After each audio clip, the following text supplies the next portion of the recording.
नमस्कार, मैं हूं सुप्रिया सिंह। शुरुआत करते हैं दिल्ली के 10 बड़ी खबरों की। लेकिन उससे पहले आपसे एक अपील है, अगर आपने अभी तक द भारत खबर चैनल को सब्सक्राइब नहीं किया है तो अभी सब्सक्राइब कर लीजिए। हमारी खबरों के डेली नोटिफिकेशन पाने के लिए बेल आइकन को भी जरूर प्रेस करें।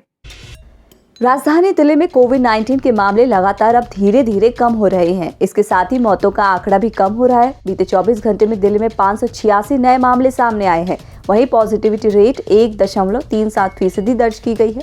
इस दौरान 4 मरीजों की जान चली गई। वहीं राहत की बात यह है कि 24 घंटे में 1092 मरीज डिस्चार्ज हुए हैं।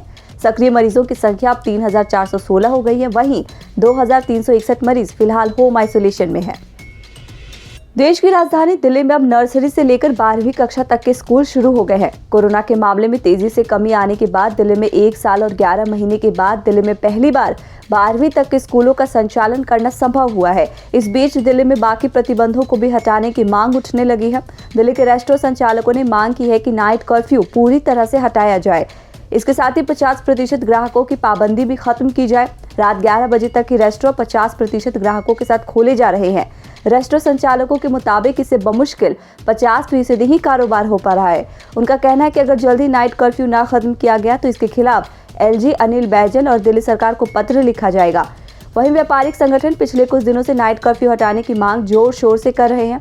ऐसे में नाइट कर्फ्यू हटाने को लेकर जल्द ही फैसला लिया जा सकता है। दिल्ली आपदा प्रबंधन प्राधिकरण की बैठक इस हफ्ते कभी भी हो सकती है। एम्स में इलाज के लिए पहुंचे मरीजों को सस्ता और जल्दी जांच कराने का झांसा देकर निजी लैब में ले जाने वाले दलालों को अब बख्शा नहीं जाएगा। एम्स के आसपास प्राइवेट लैब संचालकों की सक्रियता पर पिछले दिनों केंद्रीय स्वास्थ्य मंत्री मनसुख मांडविया ने नाराजगी जाहिर की है। इसके बाद से उनके निर्देश पर एम्स के सुरक्षा विभाग ने निजी लैब के दलालों के खिलाफ सख्ती शुरू कर दी है। इसी कड़ी में पिछले 4 दिनों में एम्स के सुरक्षा विभाग ने अस्पताल में सक्रिय अलग अलग 2 लैब के 2 कर्मचारियों को पकड़ा है। एम्स प्रशासन के अनुसार ये दलाल मरीजों को सस्ता जांच कराने का झांसा देकर प्राइवेट लैब में ले जाते हैं। इससे पहले भी एम्स में सक्रिय कई दलाल पकड़कर पुलिस के हवाले किए जा चुके हैं। एम्स प्रशासन ने मरीजों से अपील की है कि वे निजी लैब के कर्मचारियों और दलालों के झांसे में न आए। दिल्ली यूनिवर्सिटी के इंद्रप्रस्थ कॉलेज फॉर विमेन ने नॉन टीचिंग पदों पर योग्य उम्मीदवारों से आवेदन आमंत्रित किए हैं। इस रिक्रूटमेंट ड्राइव के माध्यम से असिस्टेंट के 10 पदों पर भर्ती होनी है। इन पदों पर आवेदन करने की अंतिम तारीख 18 फरवरी 2022 है।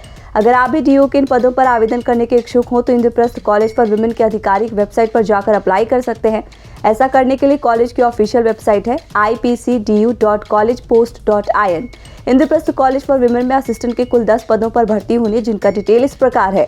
सीनियर पर्सनल असिस्टेंट 1 पद, सीनियर असिस्टेंट 1 पद, असिस्टेंट 1 पद, लाइब्रेरी असिस्टेंट 1 पद, जूनियर असिस्टेंट 5 पद, लाइब्रेरी अटेंडेंट 1 पद। इन पदों के लिए 12वीं पास से लेकर ग्रेजुएट पास कैंडिडेट तक अप्लाई कर सकते हैं।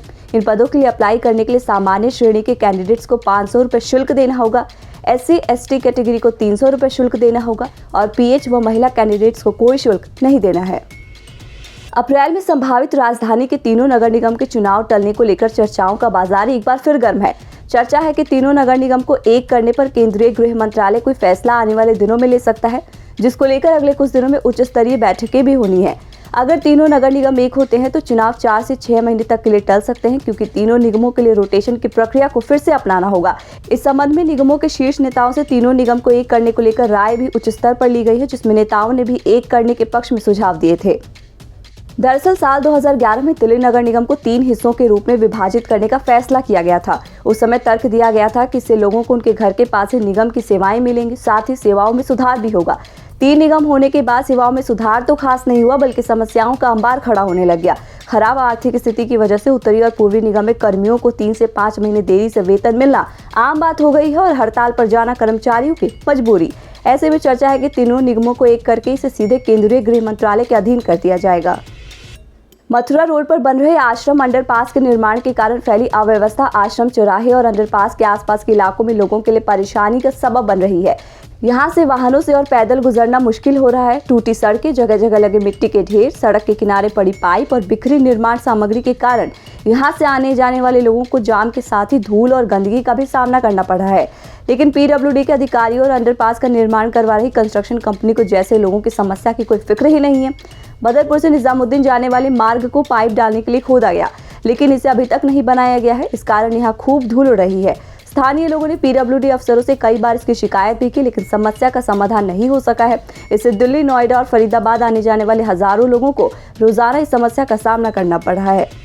दिल्ली सरकार ने अपनी मुफ्त बस यात्रा योजना के बारे में जानकारी दी है। सरकार ने जानकारी में सफर करने वाली कुल महिलाओं और यात्रा पर खर्च का ब्यौरा दिया है। दिल्ली सरकार ने बताया कि उसने अपनी मुफ्त बस यात्रा योजना पर 484 करोड़ रुपए खर्च किए हैं और वही सेवा का 48 करोड़ से अधिक महिलाओं ने लाभ उठाया है। आधिकारिक आंकड़ों में इस बारे में जानकारी दी गई है। दिल्ली परिवहन विभाग ने एक ट्वीट में कहा, दिल्ली सरकार ने 6,900 बसों में मुफ्त यात्रा कराकर महिलाओं को सशक्त किया है। अब तक 48 करोड़ महिलाओं ने इसका लाभ उठाया और 2021 में 24 करोड़ महिलाओं ने इनमें मुफ्त यात्रा की। इसके अलावा हर बस में मार्शल की मौजूदगी ने यात्रा के दौरान महिलाओं की सुरक्षा सुनिश्चित की।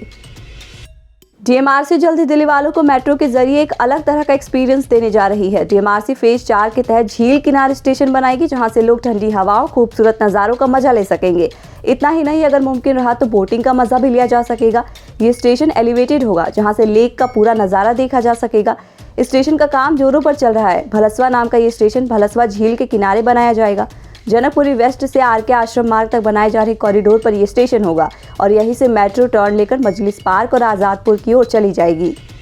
यमुना एक्सप्रेसवे के जरिए दिल्ली से आगरा का सफर तय करना अब और आसान होगा और कम समय में भी पूरा होगा, क्योंकि वाहनों की गति सीमा में जल्द इजाफा होने का ऐलान होने जा रहा है।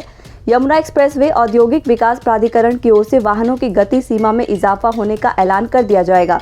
इसके बाद बुधवार से ही ग्रेटर नोएडा से आगरा तक 165 किलोमीटर लंबे यमुना एक्सप्रेसवे पर गति सीमा बढ़ाई जाएगी।